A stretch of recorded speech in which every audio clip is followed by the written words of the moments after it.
Los invito a que abran sus Biblias ahí en Mateo, capítulo 5, versículos del 1 al 3, por favor. Y el tema se llama Bienaventurados los pobres en espíritu. Bienaventurados los pobres en espíritu.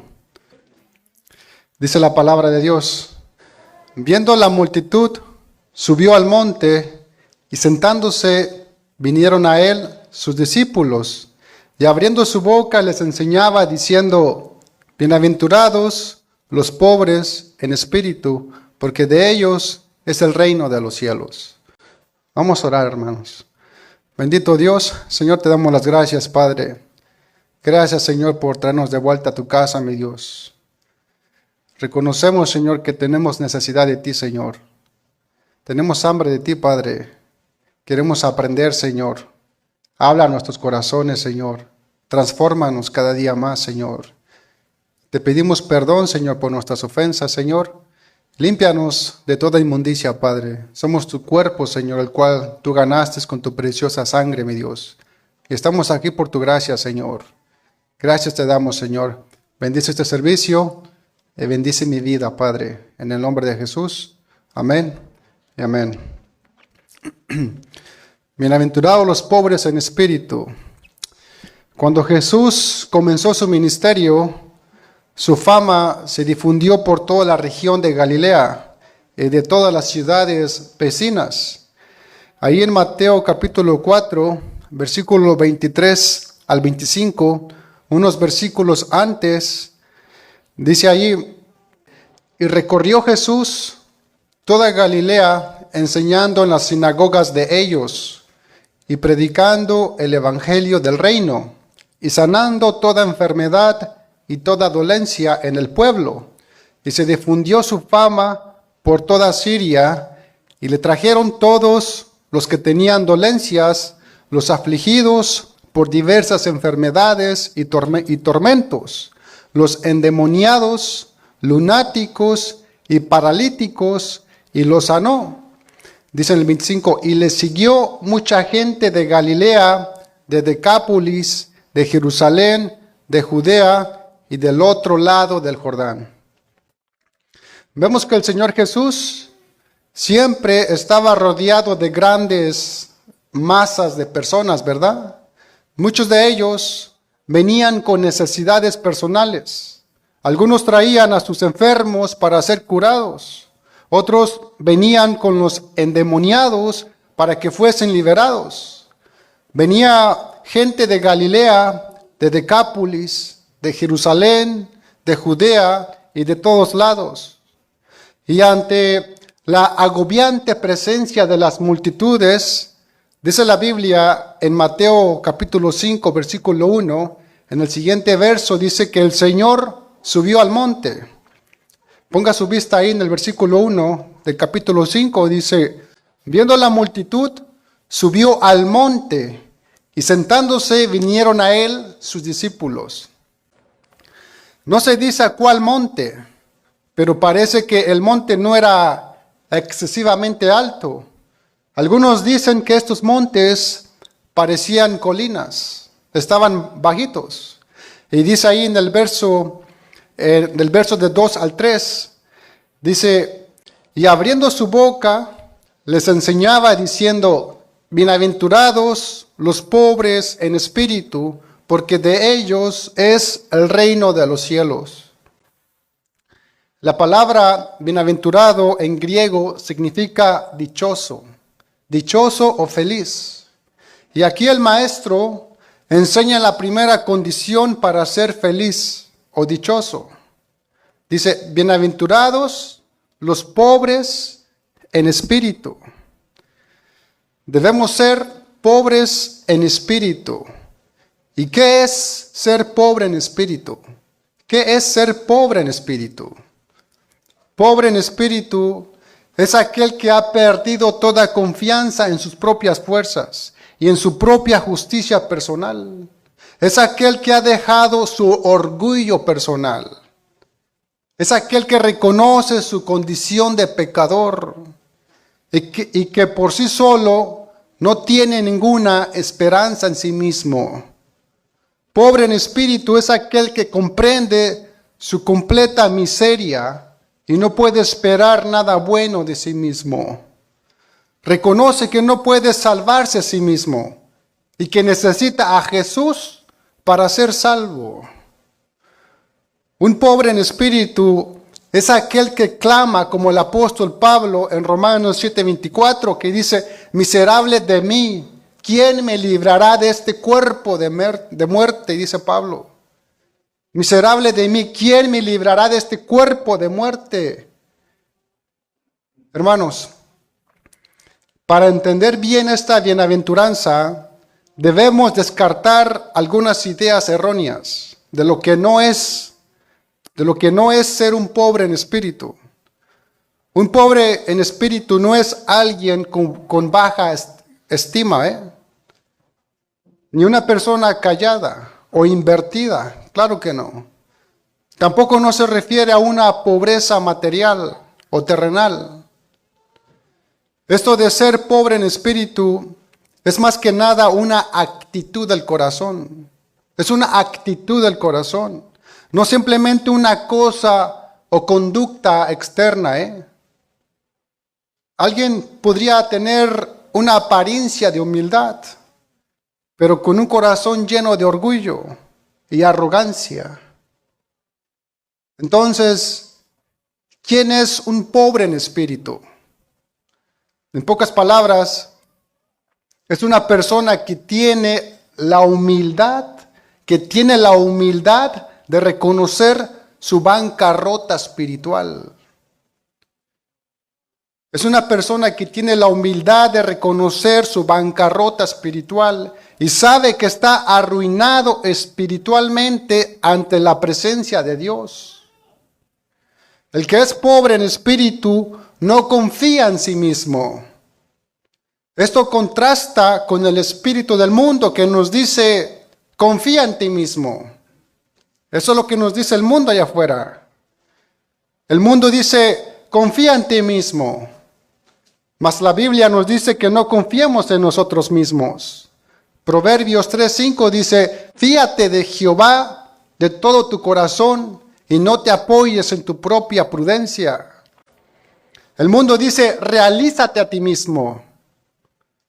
Mas la Biblia nos dice en Mateo 16:24: si alguno quiere venir en pos de mí, niéguese a sí mismo y tome su cruz y sígame. El mundo dice: sigue tu corazón. Mas la Biblia en Jeremías 17:9 dice: engañoso es el corazón más que todas las cosas y perverso. ¿Quién lo conocerá? Dios. En cambio, el rey David nos dice en el Salmos 118, versículos del 8 al 9, ¿en quién debemos de confiar? Dice allí: mejor es confiar en Jehová que confiar en el hombre. Mejor es confiar en Jehová que confiar en príncipes, en gobiernos, en reyes, en personas. Ahora, ¿se sabe que el orgullo nos impide acercarnos a Dios? El orgullo es como una barrera que nos impide ser pobres en espíritu. Una persona orgullosa espiritualmente es la que cree que está espiritualmente saludable o rica en espíritu. Y a pesar de que tiene una relación mediocre con Dios y con sus semejantes. El mejor ejemplo para entender este punto es el del cristiano que adora a Dios y aborrece a su hermano. Su adoración que rinde a Dios lo hace ver o lo hace sentir aparentemente rico, pero en el fondo es pobre.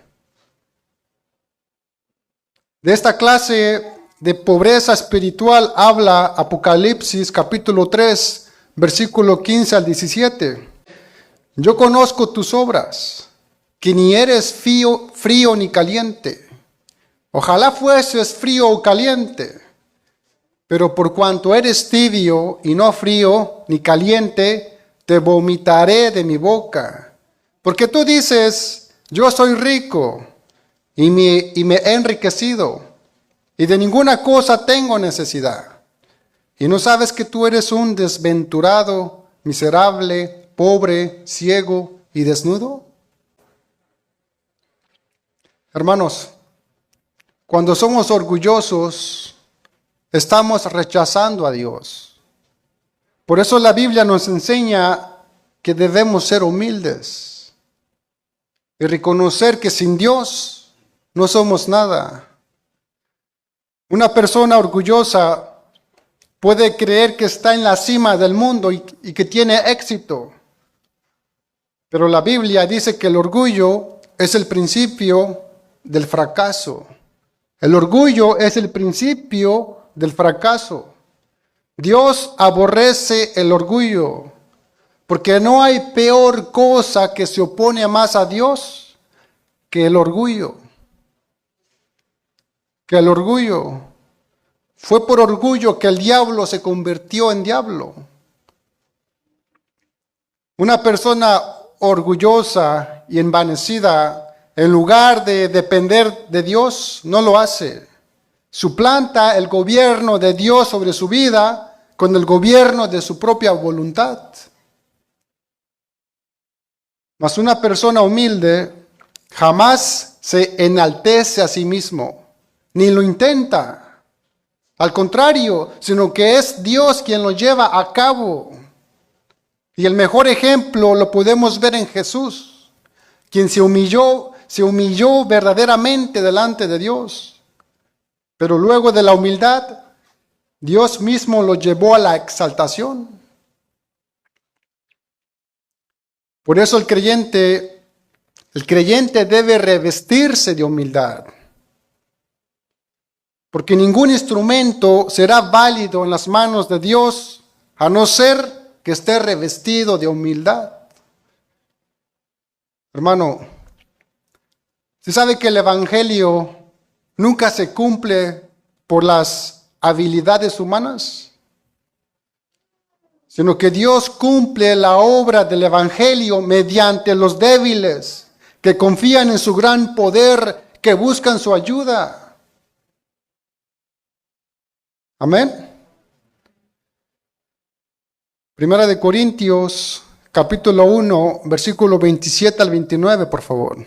Sino que lo necio del mundo escogió Dios para avergonzar a los sabios, y lo débil del mundo escogió Dios para avergonzar a lo fuerte, y lo vil del mundo y lo menospreciado escogió Dios, y lo que no es para deshacer lo que es, a fin de que nadie se jacte en su presencia.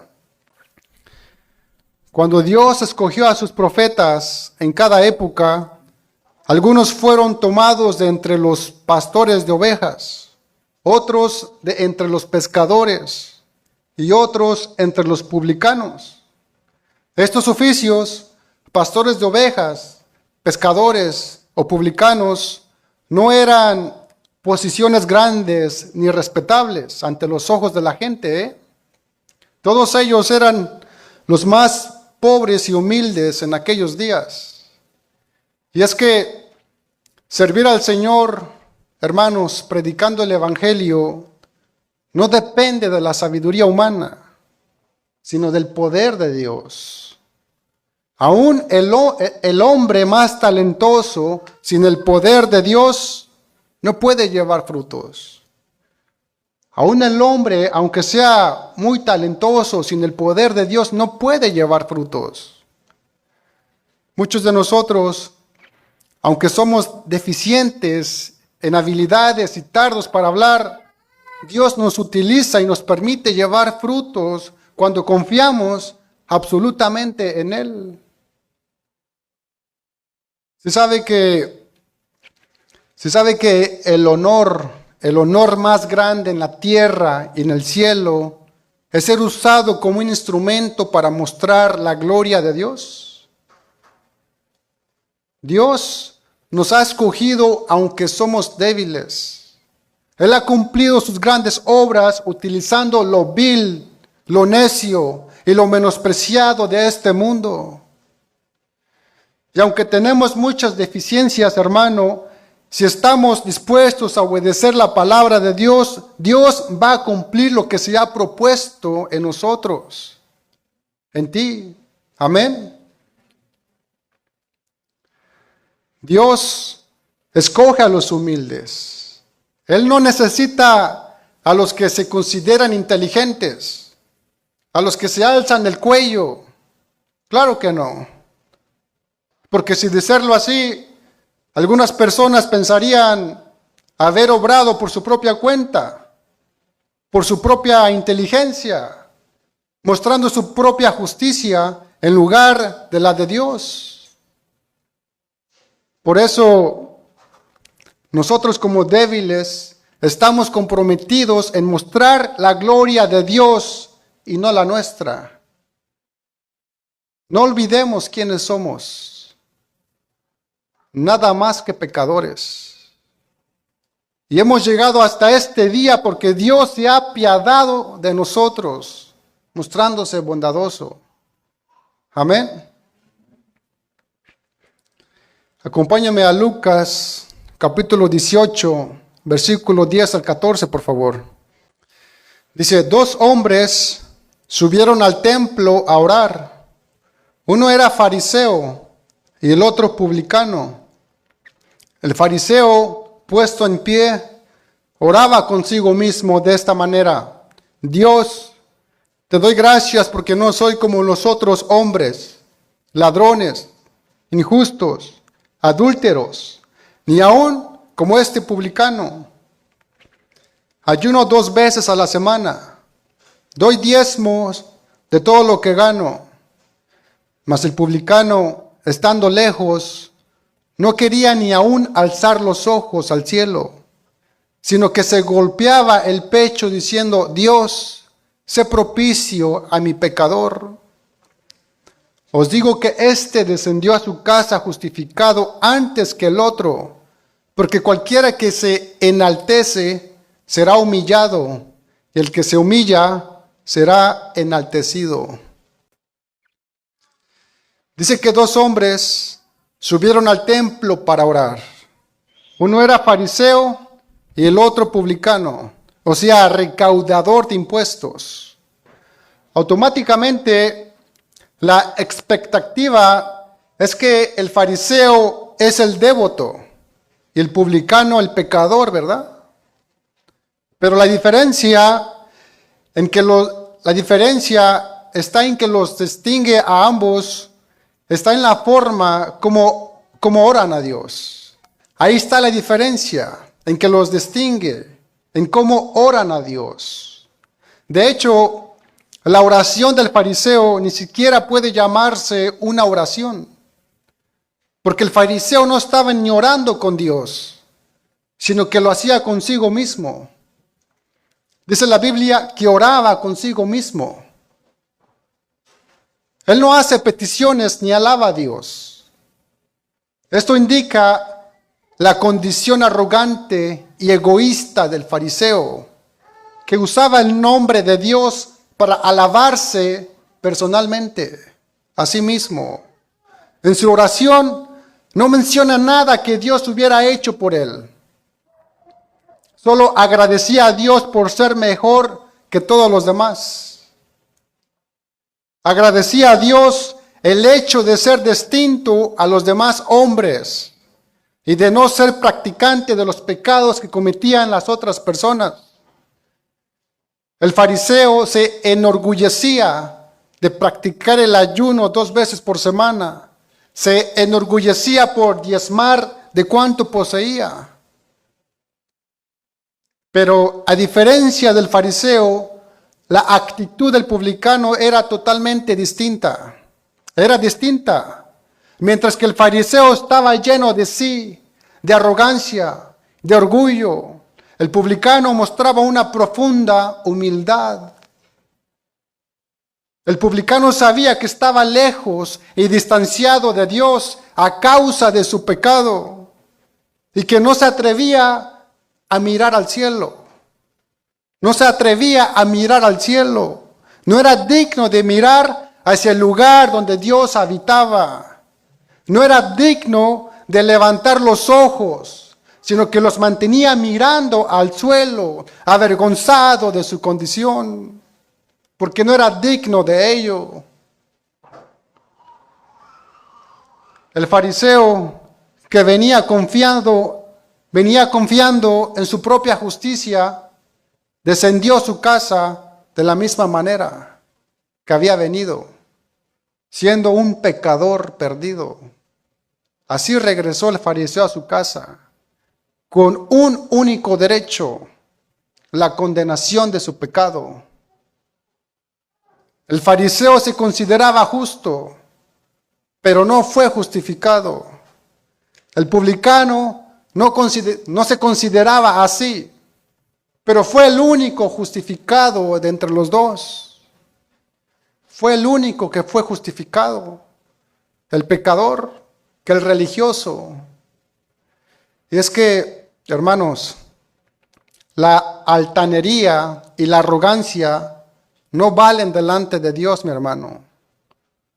No valen delante de Dios. Como dice el salmista en Salmos capítulo 18, versículo 27, dice: porque tú salvarás al pueblo afligido y humillarás los ojos altivos.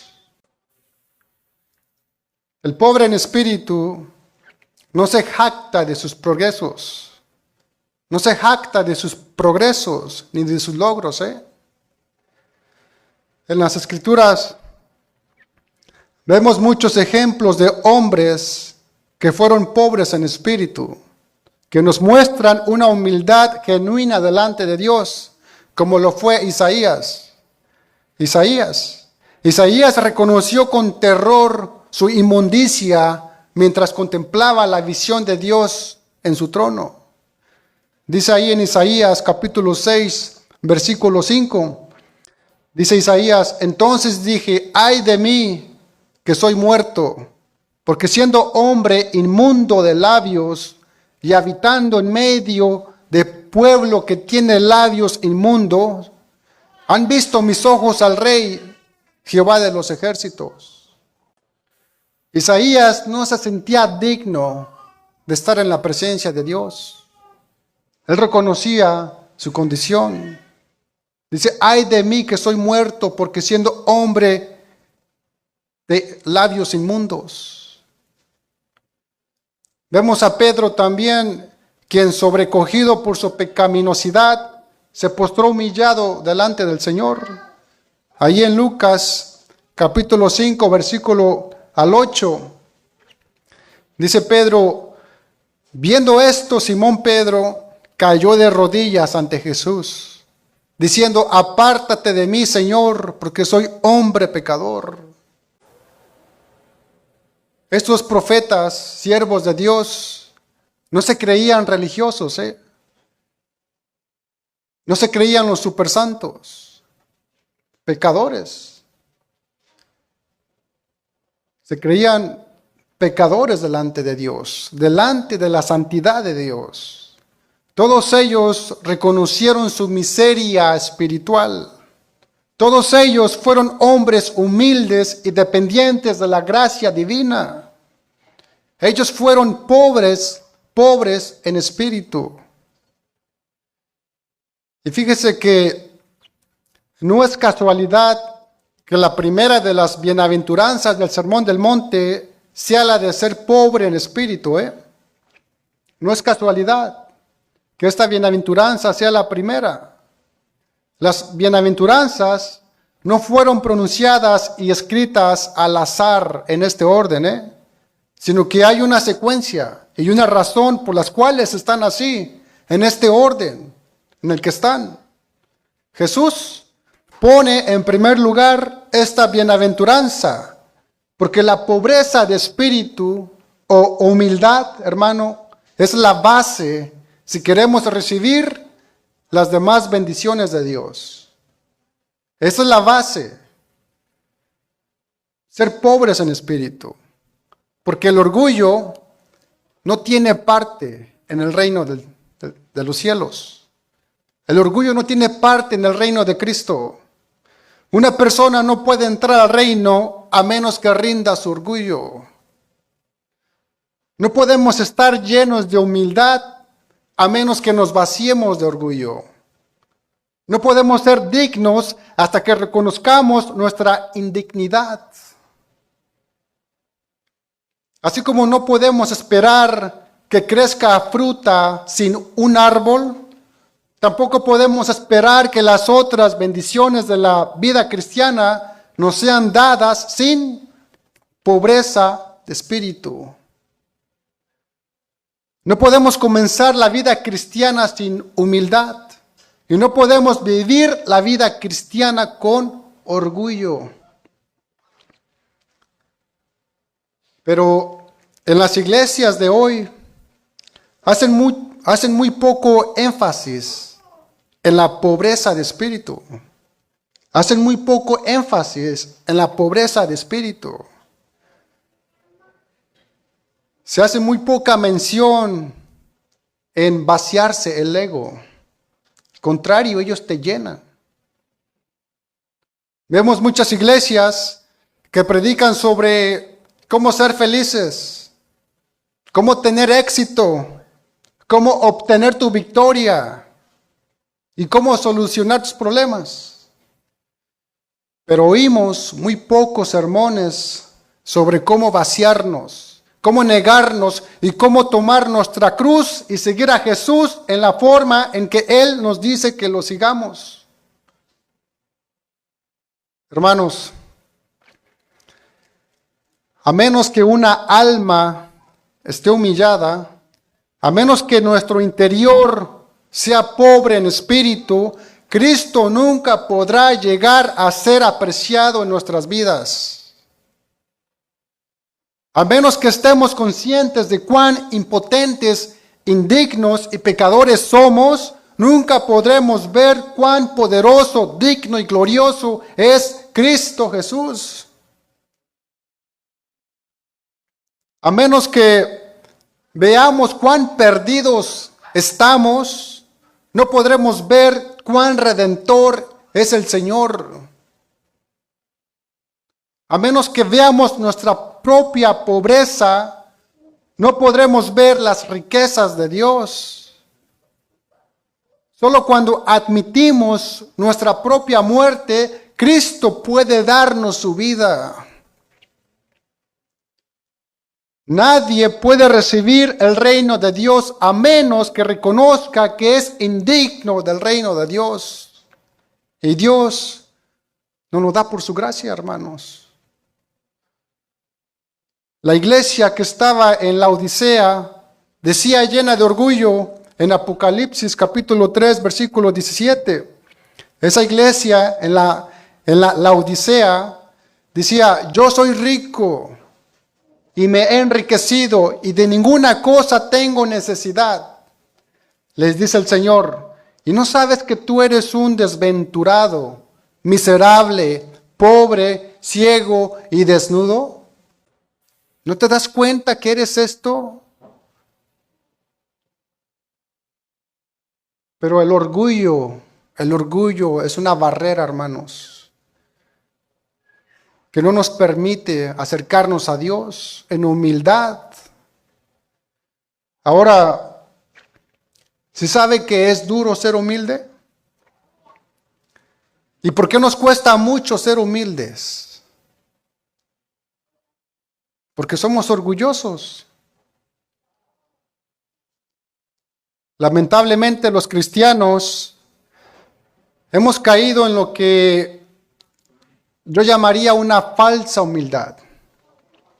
Una falsa humildad. Si preguntamos a la mayoría de los hombres si la humildad es una virtud deseable, nos contestarían que sí, ¿verdad? Que la humildad es una virtud deseable. Muchos nos contestarían que sí. Sin embargo, a la hora de ser humildes, nadie parece verlo como algo deseable. Nuestra tendencia es alejarnos de la humildad. Nos gusta que nuestra opinión sea tomada en cuenta. Nos gusta ser reconocidos por lo que somos, por lo que hacemos o por lo que hemos logrado. Nos gusta someternos siempre y cuando aquella persona a quien nos sometamos sea alguien admirable e importante. Esa es nuestra tendencia. Incluso cuando llegamos a mostrar humildad, en la mayoría de las veces lo hacemos para ser vistos. Creo que nadie aquí tiene problema en agarrar un cable y doblarlo, o en tomar un instrumento y guardarlo, o agarrar la escoba y barrer la iglesia. Claro que no. Siempre y cuando lo hagan enfrente de los demás, o tenga ojos alrededor. ¿Sabe cómo se le describe a esto? A tales actos no son muestras de humildad, sino de hipocresía. La hipocresía es la sutil manera que una persona tiene de apariencia de humildad, mientras su interior está llena de orgullo. Otro ejemplo para dejarlo más claro es cuando iniciamos por la mañana postrándonos ante el Señor y leyendo la Biblia, solo para que unas pocas horas después estemos buscando a que alguien nos pregunte cómo estamos, para poder hablar de lo que hicimos. Pregunta: ¿con qué propósito decimos que hemos leído tantos capítulos de la Biblia? ¿Con qué propósito decimos que hemos orado tanto tiempo? ¿Será que buscamos que nuestros comentarios edifiquen a los hermanos? ¿O será que buscamos sutilmente presumir de algo que hicimos? Hermanos, la primer prueba de que usted ha empezado a trabajar en la humildad es que usted empezará a luchar con el orgullo y la hipocresía. Esa es la primera prueba. La humildad no es fácil ni natural, hermano. Claro que no. Pero ya la mayoría de la gente ni siquiera intenta ser humilde. ¿Por qué buscar ser humilde? Muchos dicen que los orgullosos e independientes son los que parecen ser los más exitosos, ¿que no? Mas la humildad y la dependencia de Dios son vistas como debilidades. Te consideran débil si tú dependes de Dios. Sin embargo, Proverbios capítulo 16, versículos 18 al 19 nos dice que la soberbia nos lleva a la destrucción. Dice ahí, antes del quebrantamiento es la soberbia, y antes de la caída, la altivez de espíritu. Mejor es humillar el espíritu con los humildes que repartir despojos con los soberbios. Acompáñame a Mateo capítulo 5, versículo 3, por favor. Dice: bienaventurados los pobres en espíritu, porque de ellos es el reino de los cielos. Porque de ellos es el reino de los cielos. Vemos que la bienaventuranza termina con una gran promesa. Porque de ellos es el reino de los cielos.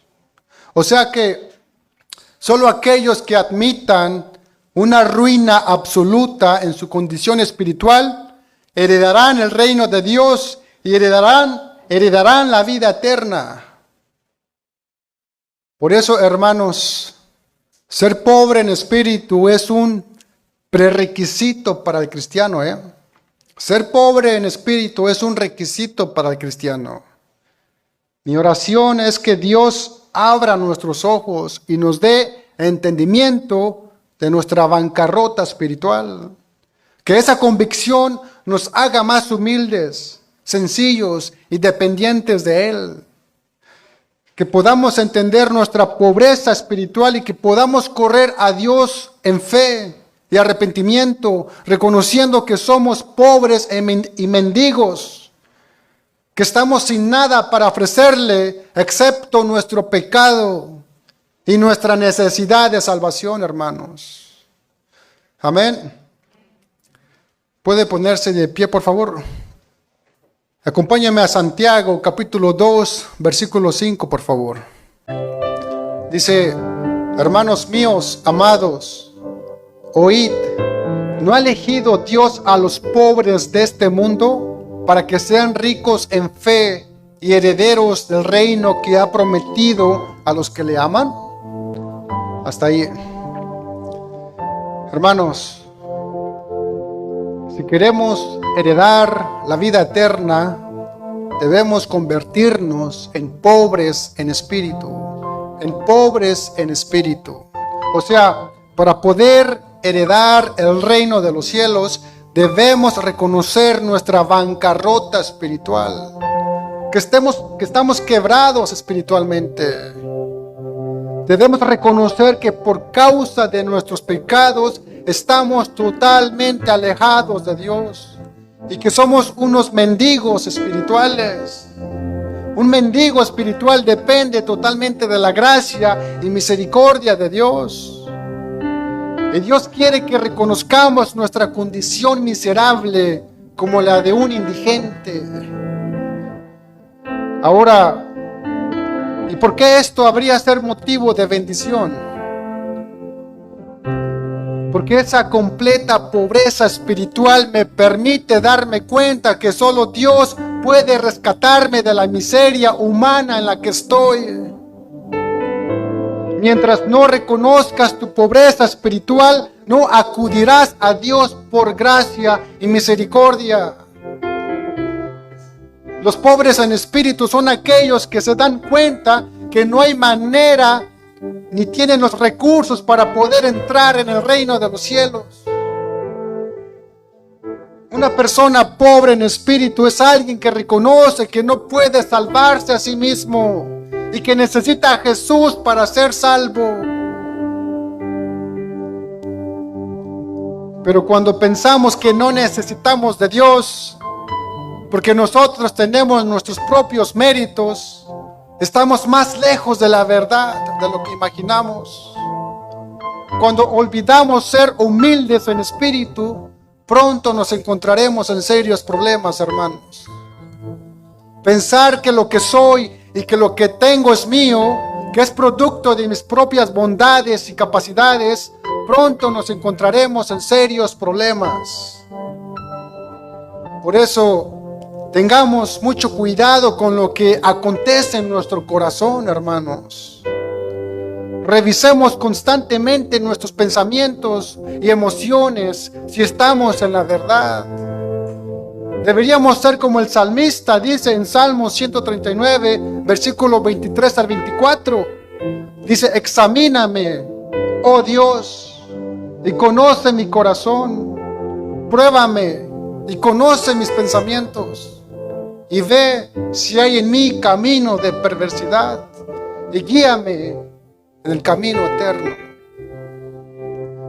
Amén. Vamos a orar, hermanos. Señor, te damos gracias, Padre. Gracias por tu bendita palabra, mi Dios, que nos aconseja, nos exhorta, pero también, Señor, es una medicina para nuestra alma, Padre. Gracias, Señor. No somos dignos de ti, Padre. Tú eres santo, Señor, yo soy un pecador. No soy digno, Señor, ni tan siquiera mirar al cielo, Padre. Gracias, Señor, por tener misericordia, bendito Dios. Gracias, Señor, por tener misericordia de tu iglesia, Padre. Éramos pecadores, Señor. Estábamos perdidos, condenados, Señor. Y aún así nosotros, tú nos salvaste, Señor, a nosotros, Padre. ¿Cómo te pagaremos a ti, Señor? Que nos has dado vida eterna, Señor. Nos has dado el cielo, Padre. Señor, ayúdanos a ser obedientes a tu palabra, mi Dios. Ayúdanos a buscarte, Señor, intimidad, Padre. A tener una relación genuina contigo, mi Dios. El cristianismo no es una religión. Es una relación contigo, mi Dios. Ayúdame, Señor, que esta intimidad contigo, Señor, crezca más. Quiero conocerte, Señor, por medio de tu palabra. También quiero que tú me conozcas a mí, Señor. Quiero que mi nombre, Señor, esté escrito en el libro de la vida, Señor. Dígale ahí, mi hermano, apunta mi nombre, Señor, en el libro de la vida, Señor. En tu libro, mi Dios. Sálvame, perdóname, Señor.